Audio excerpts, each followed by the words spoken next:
Ce journal vous est offert par DACO SARL, société d'expertise comptable et de fiscalité.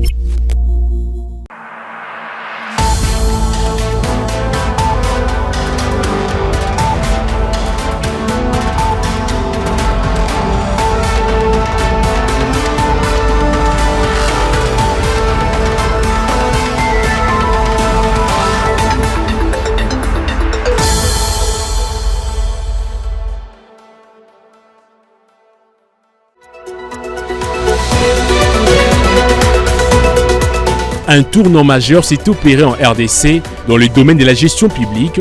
Le jeudi dernier à Kinshasa, le vice-premier ministre chargé de la fonction publique, Jean-Pierre Yaou, a officiellement signé les nouveaux cadres organiques du secrétariat général du ministère de Mines en présence du ministre de Mines, Kizito Pakabomba. Et puis dans un contexte où les digitales s'imposent dans tous les secteurs, la première édition de la Nuit du droit du numérique s'est tenue le jeudi 22 mai au centre Wallonie-Bruxelles de Kinshasa, animé par le ministre de la Communication et des Médias Patrick Mouyaya et organisé par la plateforme Lao & Technologies. Cette soirée a exploré les enjeux cruciaux de l'externalisation dans les industries créatives. Enfin, c'est samedi 24 mai 2025, en soirée, le Pullman Hotel accueillera la 5e édition de la cérémonie de remise du trophée MTK Salou Femmes d'honneur. Ces prix récompensent les femmes congolaises qui ont su accompagner leurs époux avec fidélité et ténacité. Parmi les nominés, Nanou Mukawa, épouse de l'homme d'État Jules Alingué Tekei, figure particulièrement dans une cérémonie qui souligne les retours aux valeurs de loyauté et d'engagement.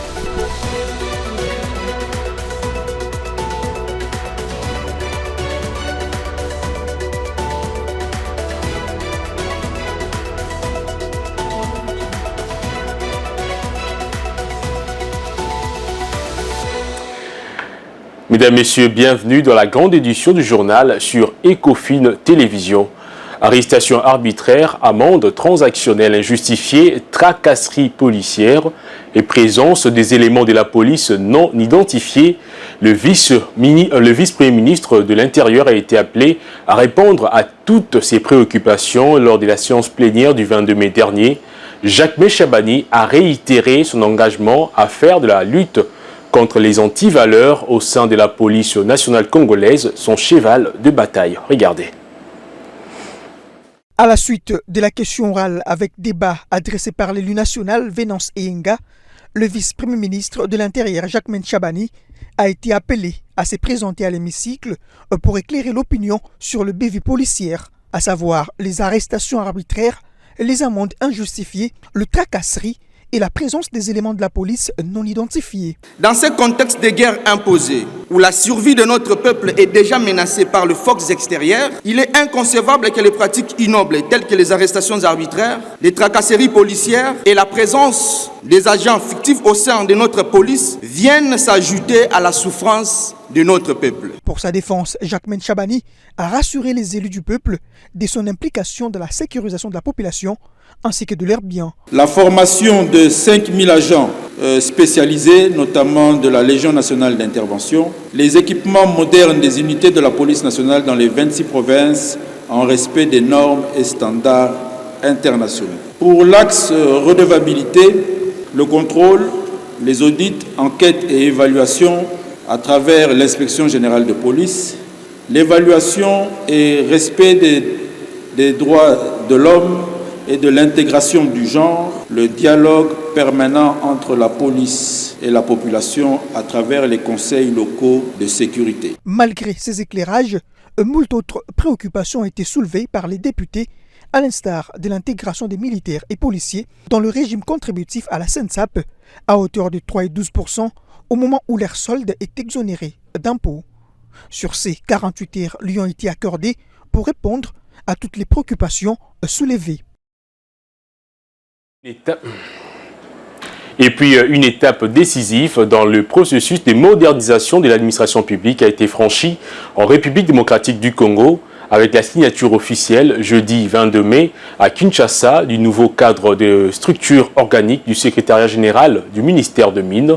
L'acte a été posé par le vice-premier ministre en charge de la fonction publique Jean-Pierre Yaou en présence du ministre de Mines Kizito Pakabomba. Betty Tonfumo.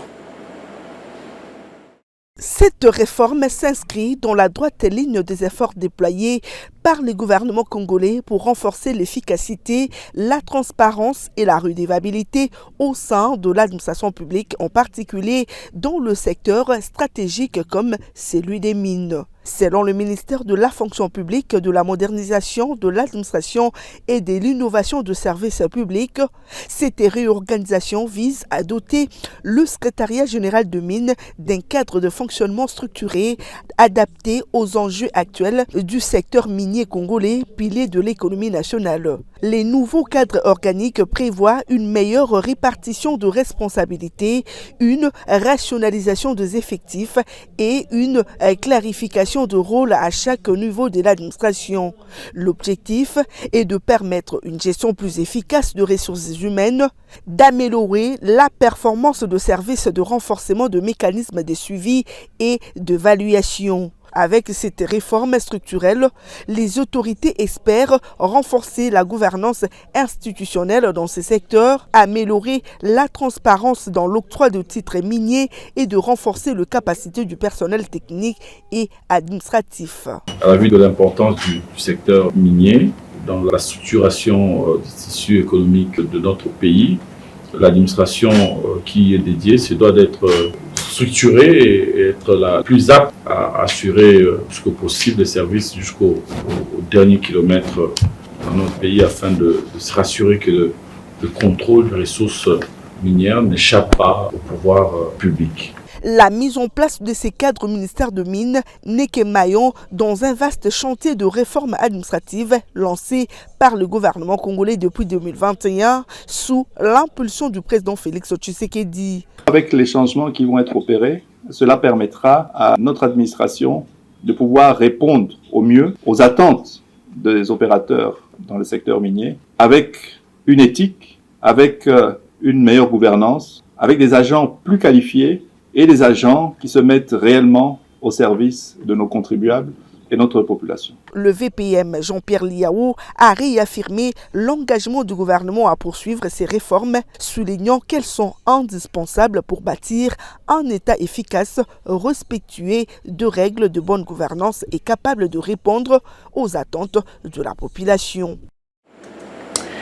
Réfléchir autour des enjeux stratégiques et défis structurels des industries créatives congolaises à l'ère numérique était l'objectif de la première édition de la Nuit du droit du numérique lancée jeudi 22 mai par le ministre de la Communication et Médias Patrick Muyaya au centre Wallonie-Bruxelles de Kinshasa sous le thème « L'externalisation dans les industries créatives, moteur d'innovation ou défis internes ».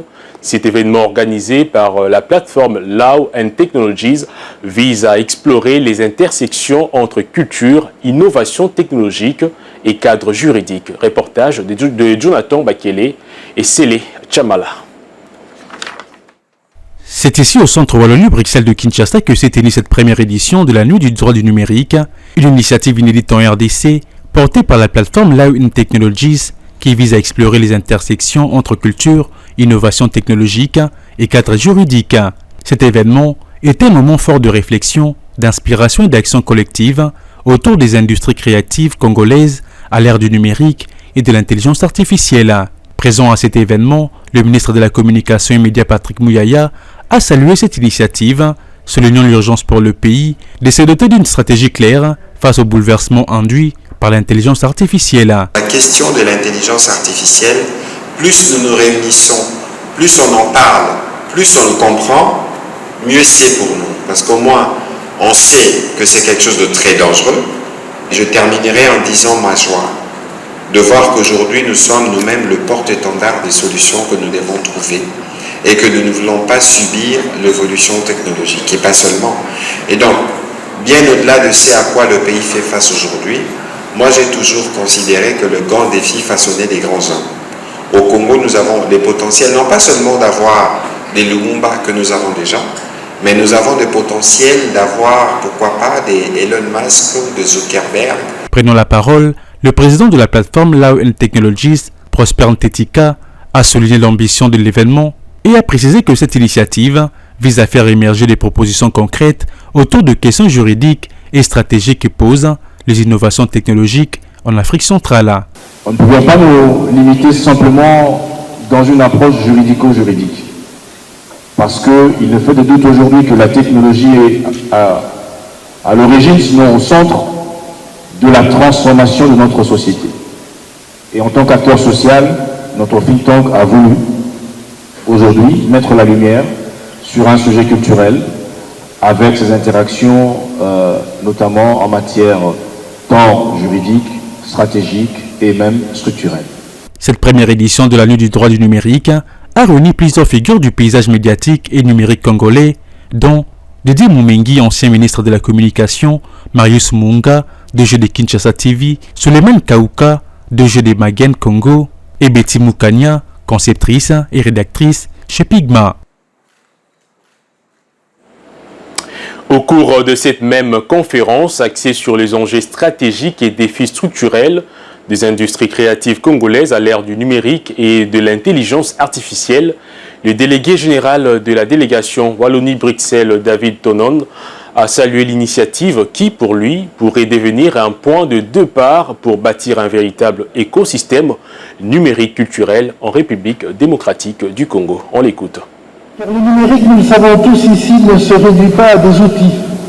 Il est aujourd'hui un langage, une culture, un levier. Il change nos manières d'apprendre, de produire, de soigner, de créer et même de gouverner. C'est vrai, il peut être facteur d'inégalité, mais il peut aussi être une chance de rééquilibrage. Tout dépend de ce que nous en ferons.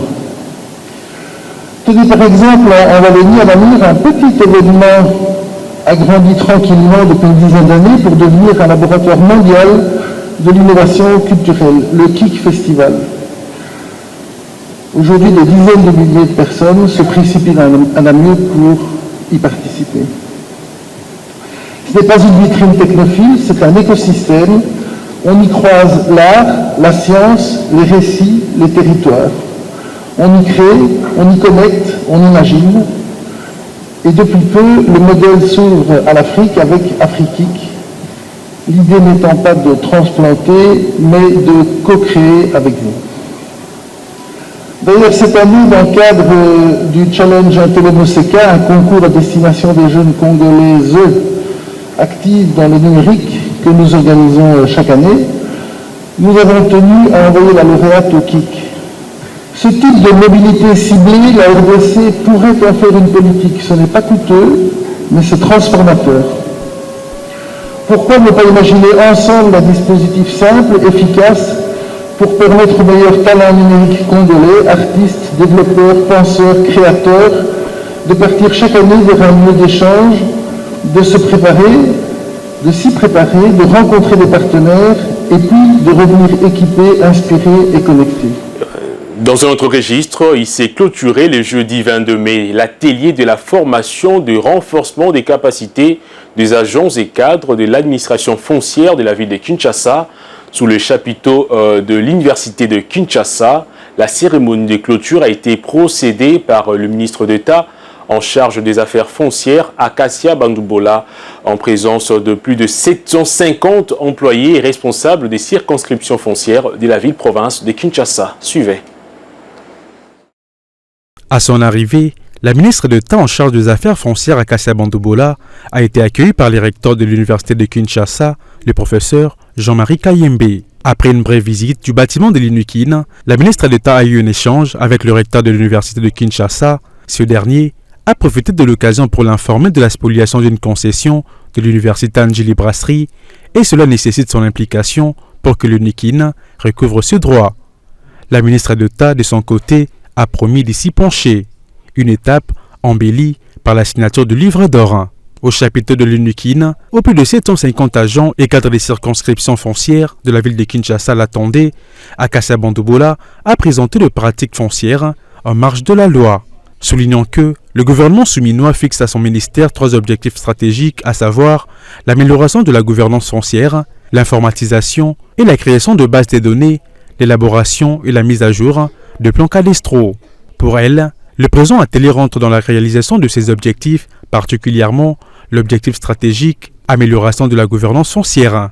Prenant la parole, au nom de tous les participants, Gisèle Massabou, conservateur du titre immobilier de la circonscription foncière de Barombo, a remercié le président de la République, Félix-Antoine Tshisekedi, et la première ministre, Judith Suminwa Tuluka, pour leur grand soutien au ministère des Affaires foncières, tout en saluant l'implication de la ministre Bandouboula. Et enfin, la ministre d'État a rappelé la nécessité de l'application fidèle de la loi foncière et des mesures d'exécution.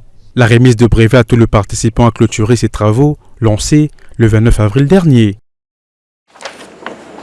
Sachez également que le ministre de l'Industrie et PME, Louis Watoum Kabamba, a lancé le jeudi dernier le projet technologique Okapi, une industrie technologique.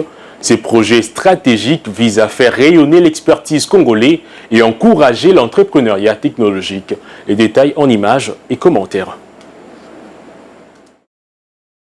Et le ministre de l'Industrie, Louis Watoum Kabamba, a convoqué le jeudi 22 mai 2025 une réunion stratégique rassemblant les directeurs généraux sous tutelle, les secrétaires de l'Industrie et PME, ainsi que les représentants de la primature, la cellule du climat des affaires et autres, au cours de laquelle il a procédé à la présentation de la dynamique industrielle appelée Okapi, qui est une marque technologique.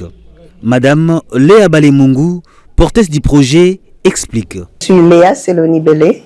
Je suis ici au ministère de l'Industrie, invité par le ministre de l'Industrie pour présenter Okapi, qui est un produit congolais, conçu et design par un Congolais. Okapi, c'est unique comme l'animal. On le trouve seulement qu'au Congo. Et c'est pour ça qu'on a choisi Okapi. Tous les produits technologiques qui sont sur le marché, Okapi offre par exemple les téléphones, smartphones, le laptop, les tablettes, le panneau solaire, le desktop. Le ministre de l'Industrie, il nous a supportés depuis qu'il avait entendu. Il était la première personne qui était partie à une rencontre et qui n'avait pas peur pour dire aux autres autorités, ils utilisent maintenant Okapi. Maintenant, on a un choix. On a un troisième choix. C'est pas seulement Apple, c'est pas seulement Samsung, mais on a Okapi qui est vraiment à vous. C'est votre produit.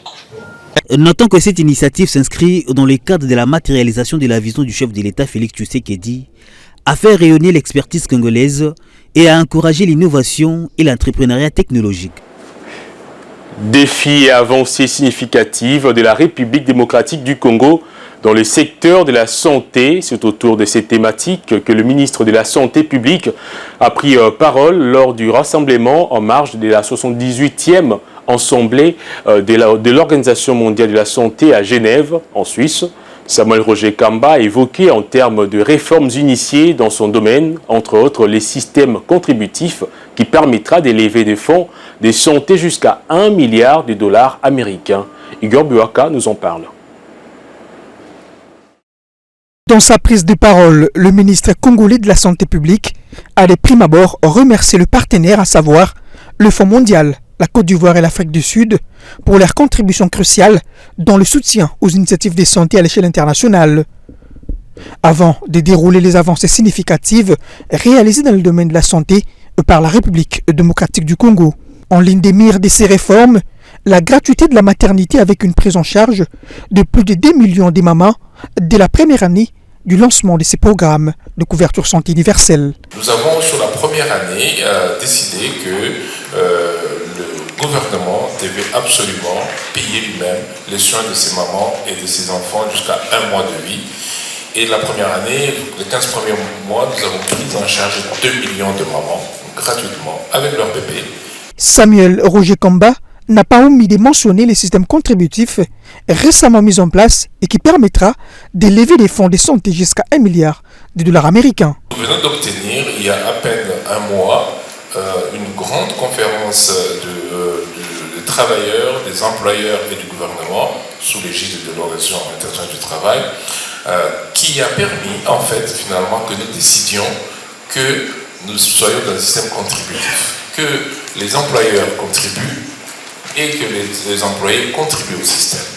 Cela pourra nous permettre effectivement de compenser une partie de retrait de fonds qui viennent de l'extérieur. Dans la suite de ces innovations, le patron du secteur sanitaire a également évoqué la carte de santé qui fait office de carte bancaire, permettant ainsi l'inclusion financière des travailleurs informels dans le système de santé.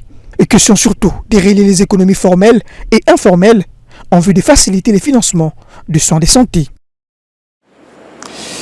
Et puis, je l'ai annoncé au sommaire de cette édition du journal, c'est ce samedi 24 mai 2025, dans la soirée à Pullman Hotel, qui se tiendra la 5e édition de la cérémonie des remises du trophée MT Kassalou, femme d'honneur, une récompense décernée aux femmes congolaises ayant accompagné avec fidélité, loyauté et constance leurs époux. Parmi les nominés de cette édition figure Nanou Mukawa, épouse de Jules Alingué-Tekei, homme d'État qui s'est illustré par son contrôle rigoureux et sans complaisance de la gestion des deniers publics. C'est sous le haut patronage du président de la République que le ministère de la Culture et Arts, la Ligue des zones Afrique pour la défense des enfants, élèves et étudiants, l'ISADEL en sigle, ainsi que le ministère du Genre, Famille et Enfants reviennent à nouveau avec force pour décorer ces femmes dont l'engagement aux côtés de leurs maris a été si décisif et inspirant. Plus qu'une simple récompense, souligne la ministre de la Culture et Arts Yolande Elébé, le trophée MT Kassalou, femme d'honneur, incarne cette résilience de la femme congolaise qui, dans l'ombre, accompagne avec ferveur son époux dans l'accomplissement de sa destinée. Le trophée MT Kassalou, femme d'honneur, est plus qu'une simple récompense.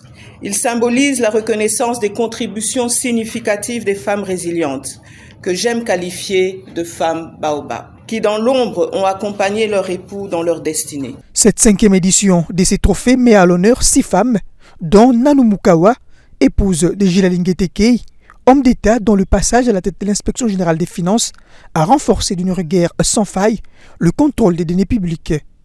Occasion ici pour celle qui a un bras séculier pour le gendarme des finances publiques honoraire de remercier le chef de l'État, Félix Antoine Tshisekedi. Il avait compris l'importance de ce service pour le pays. Et par là, je peux pas manquer à dire merci, pas pour moi, j'ai dit pour le Congo, du choix. Je remercie vraiment le président de la République. Je suis convaincu que le président a porté un bon choix. À retenir, cette initiative de l'ISADEL, qui revient pour la 5e fois, se tiendra ce samedi 24 mai au Pullman Hotel, en présence de plusieurs personnalités publiques. Et prenant ses vols, direction le Lualaba, où la chef de l'exécutif provincial Fifi Masuka Saini a effectué le jeudi dernier une visite d'inspection sur le chantier du tout premier palais de congrès ainsi que des résidences du gouverneur et du vice-gouverneur construits au quartier Golf Manga Manga dans les territoires des Muchacha. Ces infrastructures ont déjà atteint un large avancement des travaux, notamment pour les 2 résidences. En ce qui concerne le palais des congrès, les travaux progressent également normalement. Pour la première fois depuis le démembrement, la province du Lualaba vient de se doter des résidences du gouverneur et du vice-gouverneur. À quelques encablures de ces nouvelles bâtisses, le tout premier palais des congrès du Lualaba est aussi sorti des terres. Ces infrastructures qui font la différence sont situées au quartier Golf Manga Manga, dans les territoires des Muchacha, non loin de Kolwezi. Pour se rassurer de l'évolution des travaux, la chef de l'exécutif provincial, Fifi Masuka Saini, a effectué une visite sur les sites. Sur place, la première citoyenne du Lualaba a reçu des explications de l'ingénieur de l'entreprise commise à l'exécution des travaux qui a détaillé la composition de chaque compartiment. En ce qui concerne les 2 résidences, les travaux sont à l'étape de finition et ont déjà atteint près de 90% de progression. Ils n'attendent que la pose de la peinture. Elles comprennent des chambres à coucher, des salons, des bureaux et tout le nécessaire pour un logement confortable aux standards internationaux. Le palais des congrès, d'une superficie de 2800 mètres carrés, comprendra quant à lui un amphithéâtre d'une capacité de 200 personnes, ainsi que 2 salles polyvalentes pouvant accueillir chacune au moins 400 personnes. Ces réalisations constituent une fierté pour la gouverneure Fifi Masuka Saini qui voit en elle la matérialisation de la vision du président Tshisekedi mise en œuvre avec détermination. D'autres bâtiments d'officiels vont également voir le jour dans ces sites.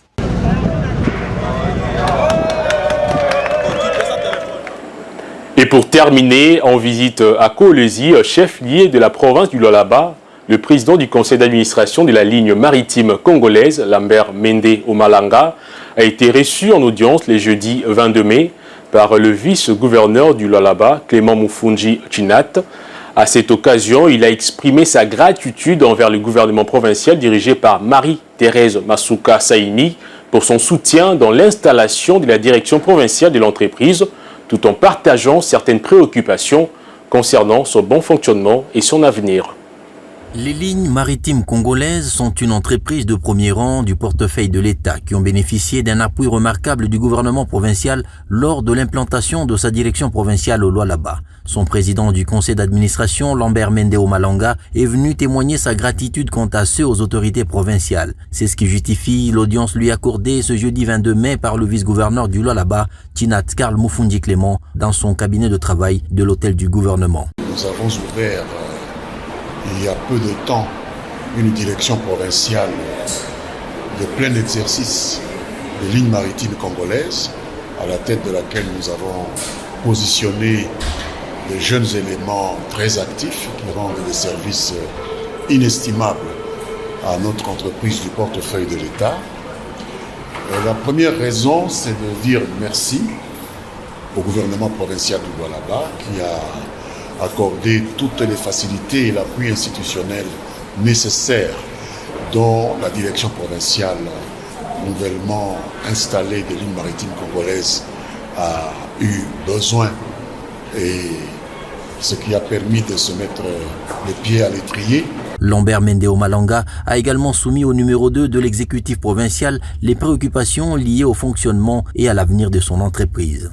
Il s'agissait d'exprimer à l'intention du gouvernement provincial quelques préoccupations concernant le bon fonctionnement, le devenir et l'avenir de la direction provinciale de lignes maritimes congolaises en rapport avec son devoir.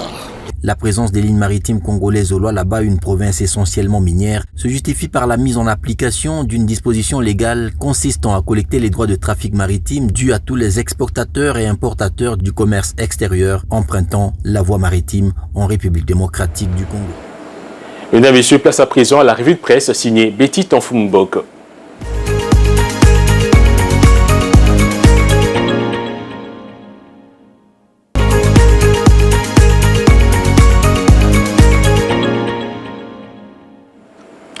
Et si vous nous aviez pris diffusion en cours, voici donc le rappel de principaux titres de ces journaux.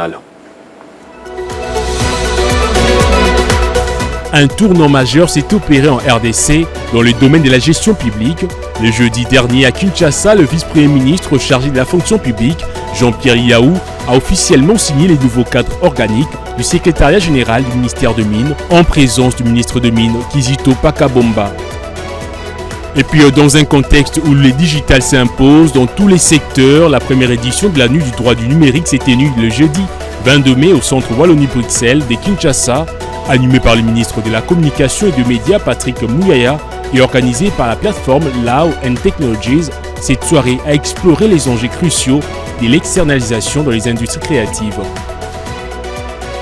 Enfin, c'est samedi 24 mai 2025, en soirée, le Pullman Hotel accueillera la 5e édition de la cérémonie de remise du trophée MT Kassalou Femme d'honneur. Ces prix récompensent les femmes congolaises qui ont su accompagner leurs époux avec fidélité et ténacité. Parmi les nominés, Nanou Mukawa, épouse de l'homme d'État Jules Alingué-Tekei, figure particulièrement dans une cérémonie qui souligne les retours aux valeurs de loyauté et d'engagement.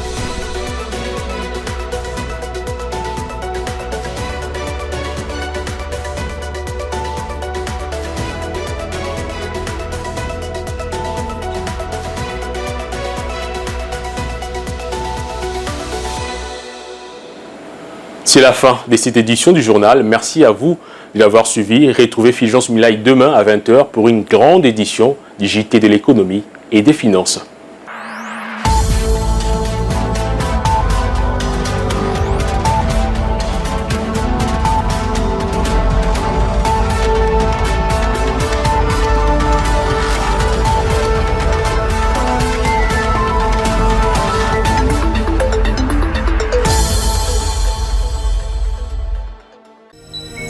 Ce journal vous a été offert par DACO SARL, société d'expertise comptable et de fiscalité.